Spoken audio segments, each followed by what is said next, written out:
بسم الله الرحمن الرحيم.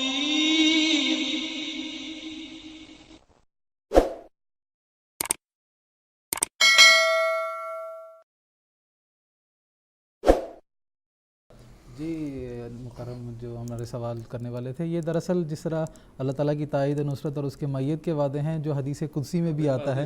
اسلم نے فرمایا کہ نوافل کے ذریعے سے ایک انسان ترقی کرتا ہے، وہ چل کے جاتا ہے، خدا تعالیٰ اس کی طرف دوڑ کے آتا ہے، خدا تعالیٰ اس کا ہاتھ بن جاتا ہے جسے وہ پکڑتا ہے، اس کی آنکھ بن جاتا ہے جسے وہ دیکھتا ہے، یہاں تک کہ خدا تعالیٰ کا جو وجود ہے وہ اس انسان کے ساتھ اس قدر قربت اس کو عطا ہوتی ہے کہ وہ اس شخص کے اس میں نوافل کی وجہ سے روحانی ترقی اور قربت اور خدا تعالیٰ کا وجود اس میں حلول ہو جاتا ہے. تو احادیث میں بھی اس کی مثال ملتی ہے، جس کے تعلق سے ابھی ہمارے محمد آصف چغتائی صاحب نے سوال کیا تھا. تو میں سمجھتا ہوں کہ آپ کو اپنے سوال کا جواب مل گیا ہوگا. اب ہم پروگرام کو آگے بڑھاتے ہیں. محترم مولانا محمد حمید کوثر صاحب سے ہمارا سوال ہے کہ حضرت اقدس مسیح موعود علیہ السلام نے بھی جب آپ کے وفات کے دن قریب آئے تو آپ نے رسالہ الوصیہ تصنیف فرمائی، جس میں آپ نے خلافت کے حوالے سے پیشگوئی فرمائی ہے کہ اللہ تعالیٰ میری جماعت میں بھی میری وفات کے بعد، میری اس دنیا سے گزر جانے کے بعد خلافت کا جو انعام ہے اس کو عطا کرے گا. اس حوالے سے میں آپ سے مزید تفصیل جاننا چاہوں گا. حضرت مسیح موعود علیہ السلام نے دسمبر 1905 میں ایک رسالہ لکھا جو بہت مختصر ہے. اس کا نام رکھا رسالہ الوصیت. اپنے مفہوم اور مطلوب کے اعتبار سے یہ ویسا ہی ایک پیغام ہے جیسا کہ حضرت سیدنا محمد صلی اللہ علیہ وسلم نے خطبہ حجۃ الوداع ارشاد فرمایا تھا، جس میں حضور نے فرمایا: اے لوگو، لعلی لا القاکم بعد عامی ھذا، کہ شاید اس سال کے بعد میری تمہارے سے ملاقات نہیں ہو سکے گی. اور حضور نے آگے ایک پیغام دیا تھا. بالکل وہی مفہوم، وہی مقصود اس رسالہ الوصیت میں ہے. بات یہ ہے کہ اللہ تعالیٰ نے مسلسل جو الہامات حضرت مسیح السلام کو اتارے، اس سے آپ کو اپنی قرب وفات کا علم ہو چکا ہوا تھا. دوسری طرف آپ دیکھ رہے تھے کہ جماعت آپ سے اتنی محبت کرتی ہے کہ وہ آپ کی جدائی کو برداشت نہیں کر سکے گی. بالکل ویسے ہی جیسے ہمارے سید و مولا حضرت محمد مصطفیٰ صلی اللہ علیہ وسلم جب آپ کی وفات ہوئی تو لوگ جو ہیں بعض صحابہ بیچارے اندر گھل کے وفات پا گئے کہ ایک محبوب ہمارا جو تھا وہ ہم سے رخصت ہو گیا. بین ہی یہی حال حضرت مسیح السلام محسوس کر رہے تھے کہ میری جماعت میری جدائی برداشت نہیں کر سکے گی. حضور نے اس وقت پھر جماعت کو اس رسالے میں پہلے تو تسلی دی ہے. حضور نے فرمایا: دیکھو، ہر انسان جو اس دنیا میں آتا ہے اس کو ایک دن جانا ہے. مجھے بھی اللہ تعالیٰ نے اس طرح کی خبریں دی ہوئی ہیں. پھر حضور نے آگے اپنے اس سلسلے کی امتداد کے لیے، اس کے آگے مقاصد کو پورا کرنے کے لیے حضور نے وہاں پہ دو قدرتوں کی اصطلاح استعمال فرمائی ہے. ایک وہ زمانہ جو نبیوں کا زمانہ ہوتا ہے، اس کو آپ قدرت اولیٰ کا نام دیتے ہیں کہ میرا زمانہ جو تھا مجھے اللہ تعالیٰ نے ذلی اور امتی نبی اور رسالت سے نوازا تھا، لہٰذا میرا ایک زمانہ ہے جو قدرت اولیٰ کا زمانہ ہے.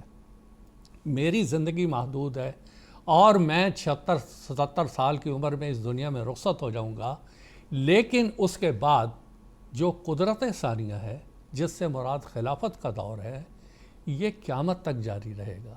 اور حضور نے اس کے اندر فرمایا کہ وہ قدرت ثانیہ نہیں آئے گی. حضور کے الفاظ ایسے ہیں: میں خدا کی ایک مجسم قدرت ہوں اور میرے بعد بعض اور وجود ہوں گے جو دوسری قدرت کا مظہر ہوں گے. اسی دوسری قدرت کو تمہارے لیے اللہ بھیج دے گا جو ہمیشہ تمہارے ساتھ رہے گی. دوسری قدرت سے مراد خلافت تھی. اب یہاں ایک بھائی نے پہلے سوال کیا، اس کا جواب اس میں آئے گا. یہاں پر بعض لوگوں نے غلط فہمی، جو لوگ جماعت سے الگ ہو کر 1914 میں چلے گئے، انہوں نے ایک شوشہ یہ چھوڑا کہ قدرت سے مراد صدر انجمن احمدیہ ہے. لیکن ان کو یہ علم نہیں کہ حضرت مسیح السلام کا میرے بعد بعض اور وجود ہوں گے جو میری قدرت کا مظہر ہوں گے، اور وہ نہیں آئیں گے جب تک میں نہ جاؤں. اب حضرت مسیح السلام کے زمانے میں تو صدر انجمن احمدیہ قائم ہو چکی ہوئی تھی. 29 جنوری 1906 کو اس کا اجلاس ہو چکا ہوا تھا. حضور نے اس کی روایات الوصیت میں شائع کی ہوئی ہے۔ یہاں وجود کا لفظ ہے کہ دوسری قدرت سے مراد آپ مثال دے کے بتاتے ہیں، کیسی غلط فہمی یہ لوگ پیدا کرنے کی کوشش کرتے ہیں۔ حضور آگے مثالیں دیتے ہیں۔ حضور فرماتے ہیں جیسے حضرت محمد صلی اللہ علیہ وسلم کی وفات کے بعد بہت سے لوگ جو ہیں وہ اسلام کو چھوڑ کے نکل گئے اور لوگ جو ہیں ایک دیوانوں کی طرح ہو گئے، تب اللہ تعالیٰ نے حضرت ابو بکر رضی اللہ تعالیٰ عنہ کو کھڑا کیا جس نے اس حالت کو تھام لیا اور لوگوں کو۔ اب حضور مثال دے رہے ہیں ابو بکر کی، وہاں انجمن کہاں آ گئی بیچ میں؟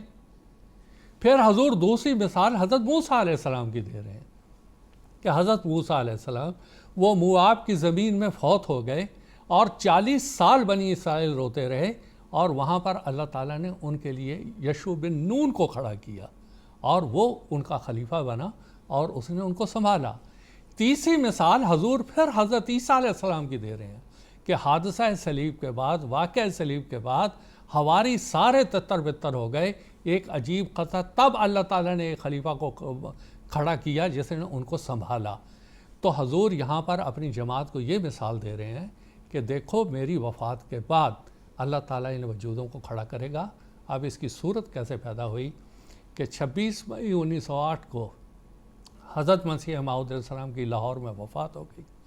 اس کے بعد حضور کا جسد اطہر لاہور سے یہاں لایا گیا قادیان، اور یہاں پر وہ لوگ جو بعد میں جماعت سے یا خلافت کے منکر ہوئے، ان سب نے صدر انجمن احمدیہ نے متفقہ طور پہ ایک قرارداد پاس کی اور انہوں نے یہ کہا کہ ہم حضرت مرزا غلام احمد صاحب کی وفات کے بعد مولانا نور الدین صاحب کی خدمت میں درخواست کرتے ہیں کہ وہ مسند خلافت پر متمکن ہوں اور وہ بیعت لیں، اور ہم ان کو جانشین مقرر کرتے ہیں۔ اب اگر وہ لوگ جو خلافت کے منکر ہوئے اگر خلافت تھی ہی نہیں تو یہ لوگ اس وقت کیوں حضرت خلیفۃ المسیح اول رضی اللہ تعالیٰ عنہ کی بیعت میں شامل ہوئے اور خود حضور کی خدمت میں درخواست کی؟ اب اس کے بعد اللہ تعالیٰ کا جو وعدہ تھا، وعد اللہ الذین آمنوا منکم وعملوا الصالحات لیستخلفنہم فی الارض، یہ وعدہ جماعت میں پورا ہوا۔